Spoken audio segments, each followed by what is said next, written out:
Hello friends, कैसे हैं आप सब। स्वागत है आपका यूपीएससी एट होम प्रविशा के यूट्यूब प्लेटफॉर्म पे। हम जो यूपी पीसीएस की मेंस आंसर राइटिंग कर रहे हैं, जिसमें हमने जो टारगेट रखा है डेली 5 क्वेश्चन की आंसर राइटिंग करने का, उसी सीरीज़ में हमारा क्वेश्चन है जीएस पेपर थर्ड से। हमारी जो ये मेंस की सीरीज़ चल रही है वो यूपी पीसीएस एंड यूपीएससी के पीवाईक्यू पे बेस्ड है, जो कि करंट के साथ अपडेट करते हुए कराई जा रही है। आप लोग चाहें तो इसके माध्यम से पूरा सिलेबस मेंस का कंप्लीट कर सकते हैं और अपनी मेंस की तैयारी को और बेहतर कर सकते हैं। तो क्वेश्चन है हमारा जीएस पेपर थर्ड से कि मानसिक स्वास्थ्य और पर्यावरण पर ध्वनि प्रदूषण के प्रभावों का उल्लेख कीजिए। क्वेश्चन क्या पूछा गया है, मानसिक स्वास्थ्य और पर्यावरण पर ध्वनि प्रदूषण के प्रभावों का उल्लेख करना है। तो सबसे पहले हम इसका इंट्रो देंगे कि ध्वनि प्रदूषण का मानसिक स्वास्थ्य और पर्यावरण पर प्रतिकूल प्रभाव पड़ता है। ध्वनि प्रदूषण का क्या है, मानसिक स्वास्थ्य पर और पर्यावरण पर प्रतिकूल प्रभाव पड़ता है। WHO 2022 के अनुसार 55 डेसिबल से अधिक ध्वनि स्तर हानिकारक है। मतलब WHO के अनुसार जो है 2022 की रिपोर्ट आई है, उसके अनुसार क्या बताया गया है कि जो 55 डेसिबल से जो अधिक का ध्वनि स्तर है वो हमारे लिए हानिकारक है। जबकि CPCB 2023 के अनुसार भारत के शहरी क्षेत्रों में ध्वनि स्तर 70 से 80 डेसिबल तक पहुंच चुका है। इसमें क्या बताया गया है कि जो ध्वनि प्रदूषण है वह आधुनिक जीवन शैली की एक गंभीर समस्या है, जिसका मानसिक स्वास्थ्य पर, शारीरिक स्वास्थ्य पर और पर्यावरण पर अनुकूल प्रभाव पड़ता है। WHO की जो रिपोर्ट है 2022 की, उसके अनुसार बताया गया है कि निरंतर 55 डेसिबल से अधिक ध्वनि मानसिक स्वास्थ्य के लिए हानिकारक होती है। भारत में CPCB 2023 की रिपोर्ट के अनुसार प्रमुख शहरी क्षेत्रों में ध्वनि का स्तर 70 से 80 डेसिबल तक पहुंच चुका है, जो स्वीकार्य सीमा से अधिक है। तो ये हमारा इंट्रो कंप्लीट होता है। क्वेश्चन की जो मेन बॉडी का पार्ट है, जिसमें पूछा गया है कि मानसिक स्वास्थ्य और पर्यावरण पर ध्वनि प्रदूषण के प्रभावों के बारे में बताना है। तो हम इसका देखेंगे कि ध्वनि प्रदूषण का मानसिक स्वास्थ्य पर प्रभाव। हमने ज़्यादातर बोला है कि जब प्रभाव की बात करेंगे तो पॉजिटिव और नेगेटिव दोनों ही प्रभाव आते हैं, क्योंकि इसका जो है हमेशा जो है नेगेटिव ही प्रभाव होगा, इसका कोई पॉजिटिव प्रभाव आपको देखने को नहीं मिलेगा। तो इसलिए जो है हम इसके सिर्फ जो है नकारात्मक प्रभावों की ही बात करेंगे, क्योंकि इसमें कोई सकारात्मक प्रभाव इसका नहीं है।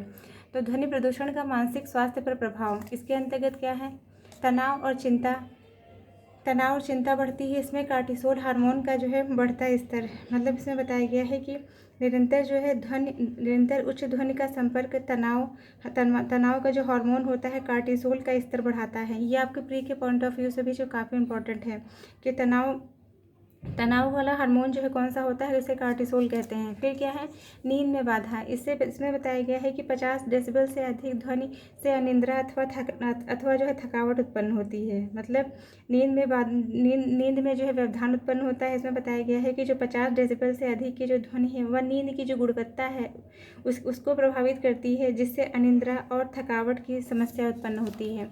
फिर क्या है, एकाग्रता की कमी। इसके अंतर्गत छात्रों और पेशेवरों की उत्पादकता प्रभावित होती है। मतलब जो है एकाग्रता और स्मरण शक्ति में कमी आती है। छात्रों और पेशेवरों में एकाग्रता और स्मरण शक्ति का नकारात्मक प्रभाव देखने को मिलता है। तो ये हमने ध्वनि प्रदूषण का मानसिक स्वास्थ्य पर पड़ने वाले प्रभावों को देख लिया। अब हम इसके जो है पर्यावरण पर पड़ने वाले प्रभावों को देखेंगे। पहला क्या है, पारिस्थितिक असंतुलन। इसके अंतर्गत बताया गया है कि पक्षियों और समुद्री जीवों के जीवन चक्र में बाधा उत्पन्न होती है। इससे क्या होता है, इससे जो है मतलब जो पारिस्थितिक असंतुलन उत्पन्न होता है, इसकी वजह से कि वन्य जीव और विशेषकर पक्षियों समुद्री जीवों के संचार और प्रवास में बाधा देखने को मिलती है। ध्वनि प्रदूषण से जो है पक्षियों की प्रजातियों में कितनी कमी देखने को मिली है, 20% जो है कमी हुई है किसकी, पक्षियों की। ध्वनि प्रदूषण से जो है किसकी, पक्षियों की प्रजातियों में।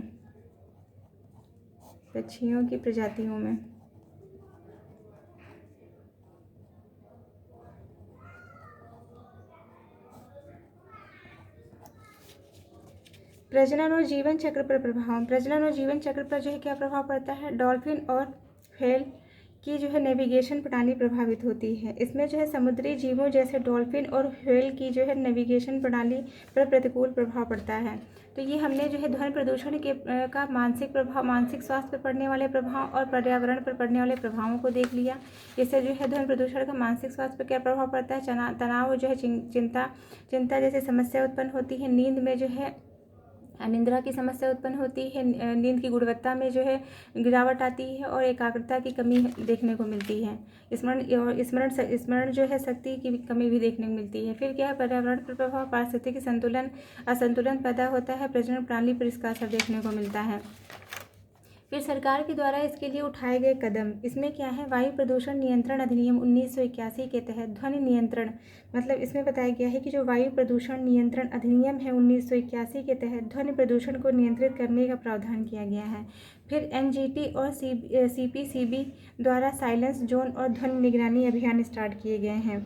क्या किया गया है, राष्ट्रीय एनजीटी मतलब जो है राष्ट्रीय जो है नेशनल ग्रीन ट्रिब्यूनल द्वारा ध्वनि स्तर निगरानी प्रणाली लागू करना, और सीपीसीबी का साइलेंस जोन और ध्वनि नियंत्रण अभियान स्टार्ट किया गया है। तो ये हमने जो है देख लिया ध्वनि प्रदूषण का मानसिक स्वास्थ्य और पर्यावरण पर पड़ने वाले प्रभाव, सरकार के द्वारा क्या प्रयास किए गए हैं इसके निवारण के लिए। और अब हम इसका जो है कंक्लूजन देखेंगे कि ध्वनि प्रदूषण का मानसिक स्वास्थ्य और पारिस्थितिक तंत्र पर दीर्घकालिक प्रभाव है, जिससे सख्त नियम और जन जागरूकता के माध्यम से नियंत्रित किया जा सकता है। क्या बताया गया है कि जो ध्वनि प्रदूषण है उसका मानसिक स्वास्थ्य पर, पर्यावरण पर दीर्घकालीन प्रभाव पड़ता है।